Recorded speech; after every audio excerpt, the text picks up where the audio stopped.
प्रधानमंत्री नरेंद्र मोदी ने कहा, सरकार के फैसलों से किसानों को आत्मनिर्भर होने के अवसर बढ़े।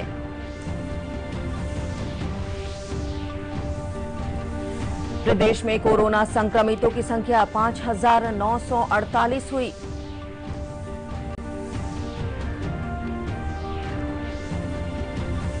कोरोना मरीजों के लिए पाटलिपुत्र खेल परिसर में अस्थायी अस्पताल बनकर हुआ तैयार।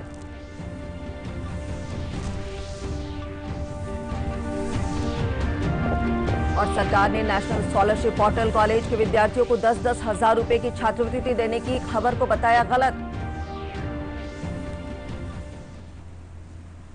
नमस्कार, मैं स्वास्तिका और अब समाचार विस्तार से। प्रधानमंत्री नरेंद्र मोदी ने कल Indian chamber of commerce ICC की 95वें वार्षिक प्लेनियरी सत्र को वीडियो कॉन्फ्रेंसिंग के माध्यम से संबोधित किया।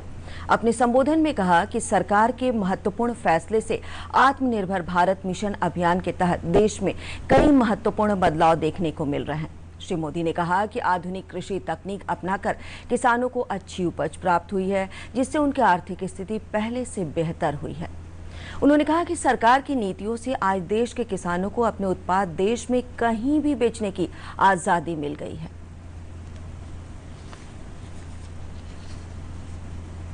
साथियों, किसानों और रूरल इकोनॉमी के लिए जो निर्णय हाल में हुए हैं, उन्होंने एग्रीकल्चर इकोनॉमी को वर्षों की गुलामी से मुक्त कर दिया है।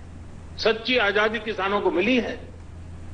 अब भारत के किसानों को अपने प्रोडक्ट, अपनी उपज देश में कहीं पर भी बेचने की आजादी मिल गई है।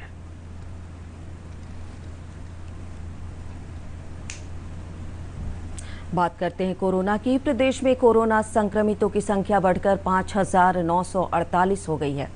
कल सीवान सहित 31 जिलों में 250 नए कोरोना संक्रमितों की पहचान की गई।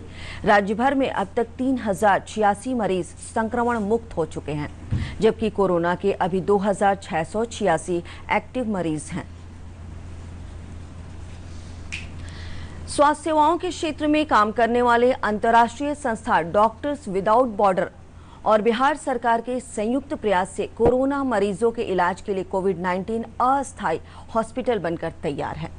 पटना के पाटलिपुत्र खेल परिसर में बने इस हॉस्पिटल में कोविड-19 के मॉडरेट मरीजों के लिए सभी सुविधाएं उपलब्ध हैं। पेश एक रिपोर्ट।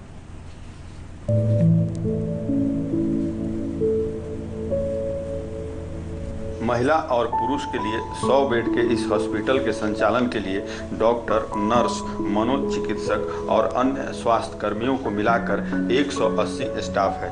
डिप्टी प्रोजेक्ट कोऑर्डिनेटर स्मृति सिंह ने बताया कि हॉस्पिटल को ऑपरेशनल बनाने के लिए सभी स्टाफ पटना पहुंच गए हैं। दवाइयां और अन्य जरूरी जांच किट्स, पीपीई किट्स के अलावे ऑक्सीजन कॉन्सेंट्रेटर मशीन लगाई गई है। यह मशीन लगातार ऑक्सीजन बनाती रहती है। क्योंकि कोरोना वायरस इतना फैल चुका है, तो हम लोग इंडिया में पहला अपना प्रोजेक्ट यहाँ पे कोरोना वायरस से रिलेटेड प्रोजेक्ट शुरू कर रहे हैं बिहार में, जहाँ पे हम एक 100 बेड का ट्रीटमेंट केंद्र बना रहे हैं कोविड पेशेंट्स के लिए, जो पॉजिटिव पेशेंट्स होते हैं। जो नॉन मेडिकल स्टाफ है वो सब कुल मिला के हम 180 स्टाफ होंगे, जो कि MSF ही पूरे देश भर से लेकर आया है। उनको ऑक्सीजन की ज़रूरत होती है, तो हमारे पास ऑक्सीजन कॉन्सेंट्रेटर्स हैं जो कि फेस मास्क से ऑक्सीजन मॉडरेट केसेस को प्रोवाइड कर सकते हैं। हॉस्पिटल में कोरोना के साथ डायबिटीज़ आदि अन्य बीमारियों से ग्रसित रोगियों के लिए अलग से आइसोलेशन वार्ड्स बनाए गए हैं। स्मृति सिंह बताती हैं कि सुरक्षा और बचाव के सभी मानकों को ध्यान में रखते हुए कोरोना मरीजों को हॉस्पिटल के अंदर लाने के लिए अलग से व्यवस्था की गई है। तो जो भी कोविड-19 के पेशेंट्स होंगे उनको यहाँ पे रखा जाएगा, उनका यहाँ पे इलाज होगा, मुफ्त इलाज होगा, और उनको खाने 3 वक्त का खाना, कपड़ा, उनको जो भी रोज़मर्रा की चीज़ें होती हैं हाइजीन किट में, वो सब उनको यहाँ पे मिलेगी। संस्था का कहना है कि हॉस्पिटल में कोरोना मरीजों के रहने और उनके खाने पीने के अलावे दवाई आदि की सभी सुविधाएं मुफ्त में मुहैया कराई जाएगी। यहाँ उन्हीं कोरोना मरीजों का इलाज होगा जिनको राज्य सरकार अपने स्तर से भेजेगी। हम लोग जो गवर्नमेंट, जो सरकार, हमको बिहार सरकार जो पॉजिटिव पेशेंट्स भेजेगी, तो क्योंकि ये सेंटर इलाज के लिए है, ये क्वारंटीन के लिए नहीं है, तो हम लोग पॉजिटिव पेशेंट्स ही लेंगे और यहाँ पे उनका इलाज करेंगे। डॉक्टर्स विदाउट बॉर्डर ने कोरोना के इलाज से संबंधित भारत के बिहार राज्य में पहला हॉस्पिटल खोला है। लगभग 70 देशों में काम कर रही संस्था को बिहार सरकार ने पाटलिपुत्र खेल परिसर में हॉस्पिटल खोलने के लिए जगह दी है। कोविड-19 के मरीजों के लिए ये राहत की खबर है।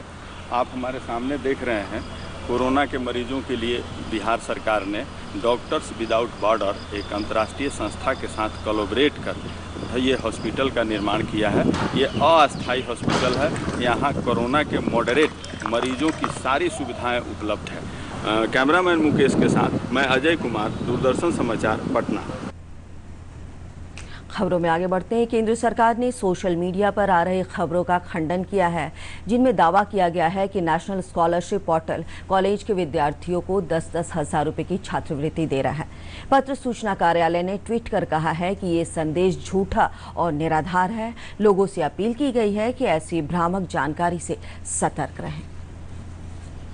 और अब आपको एक विशेष जानकारी दे दें, डीडी बिहार के समाचार एकांश ने इस बार ओटीए की पासिंग आउट परेड की सजीव प्रसारण की व्यवस्था की है।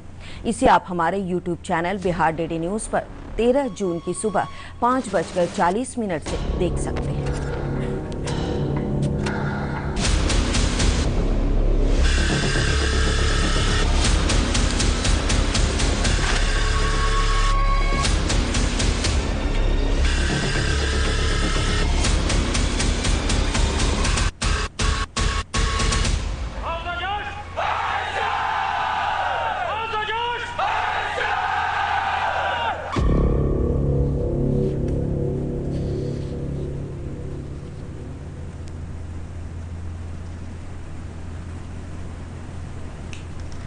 अन्य प्रदेशों से आने वाले कामगारों को स्थानीय स्तर पर रोजगार से जोड़ने की पहल औरंगाबाद जिला प्रशासन ने शुरू कर दी है। इसी कड़ी में आज जिले में बाहर से आए श्रमिकों और उद्यमियों के बीच उनके लिए रोजगार सृजन की संभावनाओं पर चर्चा की गई। पेश एक रिपोर्ट। औरंगाबाद जिला प्रशासन ने अन्य प्रदेशों से वापस आए श्रमिकों और उद्यमियों के बीच संवाद का कार्यक्रम आयोजित किया। जिला प्रशासन का कहना है कि संवाद के माध्यम से निजी कंपनियों को स्थानीय स्तर पर कुशल कामगारों की जरूरत पूरा करने में मदद मिलेगी। कि जो प्रवासी मजदूर हमारे बाहर से आए हैं, हम लोग उनको सभी को यहाँ पे रोजगार उपलब्ध कराएं। और रोजगार दो तरह से उपलब्ध कराया जा सकता है। एक तो हमारी जो योजनाएं हैं, मनरेगा की योजनाएं हैं और बाकी सरकार की योजनाएं हैं, या हमारे जो विकास के काम है उनको हम लगाएं, या जो प्राइवेट एम्प्लॉयर हमारे यहाँ पे हैं जिनको कि बाहर से मजदूर मंगाने पड़ते हैं, बाहर से लेबर मंगानी पड़ती है, उनको बुलाएं और उनको हमारे यहाँ के जो अपने प्रवासी व्यक्ति हैं, प्रवासी हमें नहीं कहना चाहिए, लेकिन जो हमारे व्यक्ति हैं उनको हम लोग रोजगार दें। संवाद कार्यक्रम में टाटा मोटर्स के अधिकारी कुशल और अकुशल स्थानीय श्रमिकों को रोजगार का आश्वासन दिया। प्रवासी श्रमिकों का ये आयोजन किया गया है। बीइंग एम्प्लॉयर टाटा मोटर्स के हम लोग हैं और हम लोग का एक सर्विस स्टेशन है, तो हम लोग टेक्निकल स्टाफ को भी जो प्रवासी है यहाँ मजदूर हैं उनको रोजगार यहाँ मुहैया कराएंगे। अन्य राज्यों से आए श्रमिकों ने कहा कि उन्हें राज्य के अंदर रोजगार मिले तो उनके लिए इससे बढ़कर खुशी की बात नहीं हो सकती। और हमारे गांव में ही मेरा काम चालू हो गया है और मैं क्वालिटी चेकर का काम करता था पूना में, और मेरा गांव में ही अब वो क्वालिटी का काम मिल रहा है। मैं यहीं पे ही काम करूँगा और यहीं रहूँगा। पहले कहाँ रहते थे? हरियाणा में। क्या करते थे? कंपनी में काम करते थे। अब वहाँ नहीं जाएंगे? वहाँ जाने को चुने, हमारे घर में ही काम मिलेगा, घर में ही बैठ के काम करेंगे। औरंगाबाद से कमल किशोर की रिपोर्ट के साथ दूरदर्शन समाचार, पटना। इस समाचार बुलेटिन का सजीव प्रसारण यूट्यूब चैनल पर भी किया जा रहा है। इसे आप अपने मोबाइल पर भी देख सकते हैं। इसके लिए लॉग ऑन कीजिए यूट्यूब बिहार डीडी न्यूज़। इसके अलावा आप हमारे Twitter handle @DD News Bihar पर भी नवीनतम समाचार देख सकते हैं। राजधानी पटना का ऐतिहासिक गांधी मैदान आज से आम लोगों के लिए खोल दिया गया है। फिलहाल गांधी मैदान में सामूहिक आयोजनों पर प्रतिबंध लागू रहेगा। पटना के प्रमंडलीय आयुक्त संजय कुमार अग्रवाल ने बताया कि लॉकडाउन के कारण इस मैदान को बंद किया गया था। उन्होंने लोगों से मैदान के अंदर सोशल डिस्टेंसिंग का पालन करने की अपील की है। खोल दिया गया है, गांधी मैदान भी खुल रहा है केवल मॉर्निंग वॉकर्स के लिए और इवनिंग वॉकर्स के लिए, क्योंकि बड़ी संख्या में देखे हैं वो लोग इसमें गांधी मैदान में मॉर्निंग वॉक करते थे। सुबह 5 बजे से लेकर 10 बजे तक और इवनिंग में 4 बजे से लेकर 7 बजे तक ये अलाउड रहेगा, ताकि लोग आराम से यहाँ पर आए, मॉर्निंग वॉक कर सकते हैं। नवादा जिले के प्रगतिशील किसान पंकज कमालिया गांव में आधुनिक तकनीक से आम और पपीते की खेती कर अपनी आर्थिक स्थिति बदल रहे हैं। उनसे अन्य किसान भी कृषि क्षेत्र में कुछ नया करने के लिए प्रेरित हो रहे हैं। पेश एक रिपोर्ट। नवादा जिले के रजौली प्रखंड के हाथोचक के किसान पंकज कमालिया के लिए आम और पपीता की मिश्रित खेती लाभदायक साबित हो रही है। श्री कमालिया बताते हैं कि गेहूं और धान की खेती करने वाले किसान आम और पपीता की खेती कर अपनी आर्थिक स्थिति सुधार सकते हैं। खाना पौधा है, उसका लाभ लेते हुए पपीता का भी खेती साथ में किया गया है। आप अगर 10 एकड़ खेती करते हैं धान गेहूं की, तो आप उसमें से 1 एकड़ इस तरह की पपीता, आम और अन्य फलों की खेती करें। मैं आपको दावे के साथ बोलता हूं कि 10 एकड़ का धान गेहूं और 1 एकड़ का ये उससे ज्यादा रहेगा, आप खुशहाल हो जाएंगे। किसान पंकज कमालिया केंद्र सरकार की किसानों के लिए लाई गई नीतियों की सराहना करते हैं। साथ ही बताते हैं कि प्रधानमंत्री नरेंद्र मोदी की नीतियों को जमीन पर उतारने के लिए बैंक और राज्य सरकार के सहयोग की जरूरत है। देखिए, प्रधानमंत्री जी ने तो अपना कार्य कर दिया है। बैंक का सहयोग, किसान की जागरूकता, तो थोड़ा किसान भी जागरूक हों, थोड़ा डिपार्टमेंट भी सहयोग करें। और किसानों का बिना किसान के सहयोग के देश की तरक्की असंभव है।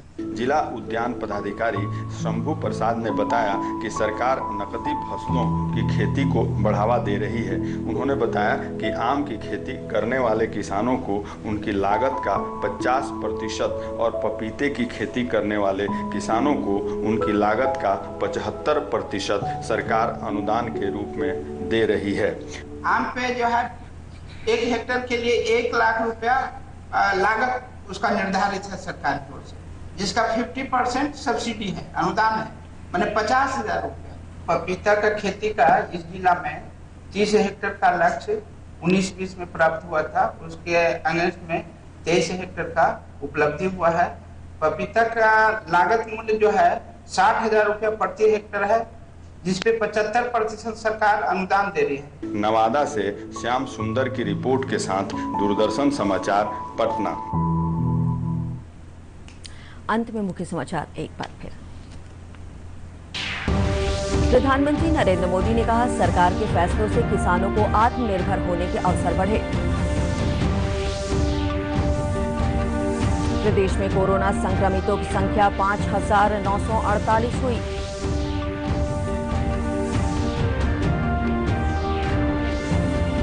कोरोना मरीजों के लिए पाटलिपुत्र खेल परिसर में अस्थायी अस्पताल बनकर हुआ तैयार।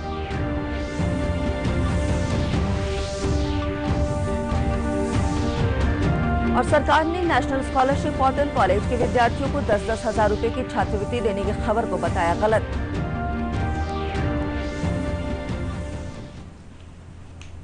इसके साथ ही प्रादेशिक समाचार का ये बुलेटिन समाप्त हुआ। नमस्कार।